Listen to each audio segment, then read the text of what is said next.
اسی لیے کہتے ہیں مجلسی تہذیب کو آراستہ کرو، اور جب یہاں بیٹھ کے سنا کرو نا بڑی احتیاط کیا کرو، کیونکہ ابھی چاول کے دانے اگر ہمیں تبرک میں مل جائیں تو اس کو بچا بچا کے محترم کر کے چنتے ہیں، کوئی گر جائے تو اٹھا لیتے ہیں، حالانکہ یہ تبرک میرے جسم کی غذا۔ سوچو کوئی مجلس کے کسی نقطے کو ضائع کرتا ہے تو اس نے کیا کیا گرا دیا۔ یہ تبرک اصل میں استعارہ ہے کہ جب حسین کی مجلس میں آؤ تو دامن میں غذائے جسمانی لے جاؤ، بھیجے میں غذائے روحانی لے جاؤ۔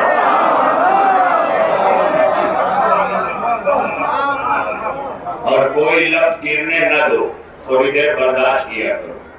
جو تھوڑی دیر مجلس میں بیٹھ کے برداشت نہیں کر سکتے وہ گھر میں اپنا بھائی کو برداشت نہیں کر پائیں گے، معاشرے میں اپنے بزرگ کو برداشت نہیں کر پائیں گے، اور صبر سے پھوٹی ہوئی کرن کو برداشت کرتے ہیں۔ یہ کرنا سیکھ لو، سارے رشتے نبھیں گے۔ برداشت کرو، لیکن ہر مقام پر نہیں جو تمہیں شریعت بتائی۔ یہ جملہ دیکھیں، تبرک بھی کیا عجیب چیز ہے، بابرکت چیز، عجیب چیز ہے۔ ہم کسی گھر گئے، فصیح بھائی کے یہاں گئے تو زبردست قورمہ مر مسلم اتنی ایک سے ڈشز سب لگی ہوئی ہے۔ اتنے میں فخری صاحب ہاتھ میں چند چاول کے دانے لے کے اب مولانا یہ تبرک، اب ساری نعمتیں نیچے ہیں،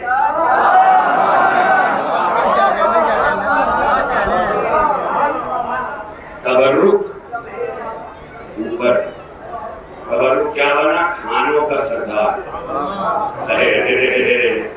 کھانوں کا سردار۔ یہ سرداری کیوں نہیں؟ ابھی تو گھنٹہ گھر میں بریانی ہاؤس میں یہ کھانا تھا، یہ کیا ہوا کہ تبرک ہو گیا؟ حسین کے نام سے منسوب ہو کے لا کے دیگ رکھ دیا۔ تو سوچو جو چاول کا دیگ حسین سے منسوب ہو جائے وہ تبرکوں کا سردار ہو جاتا ہے، تو جو قوم حسین سے منسوب ہو جائے وہ قوموں کی سردار ہو جاتا ہے۔ سرداری ہم نے سمجھا ہی نہیں۔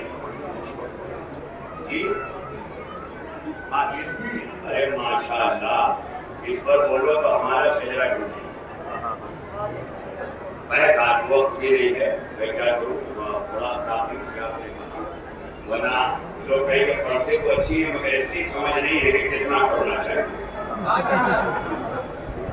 معافی چاہتا ہوں، بات پاکیزگی پہ آئی تھی، پاکیزگی کے لیے اتنا سمجھ لو ظاہر سارے مسلمانوں کا پاک ہے، اس لیے انہیں علی نہیں ملا۔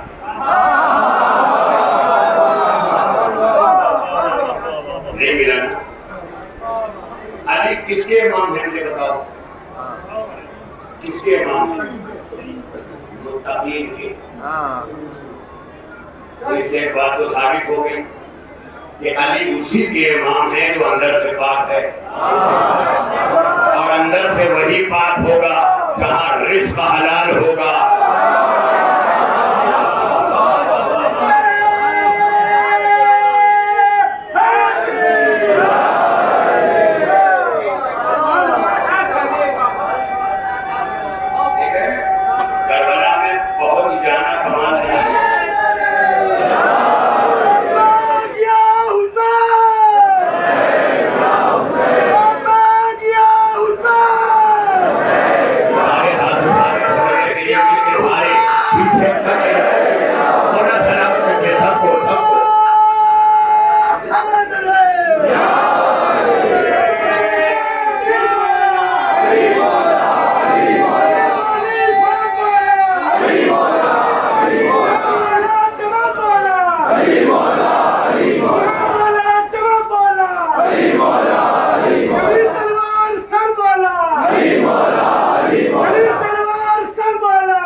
آباد زندہ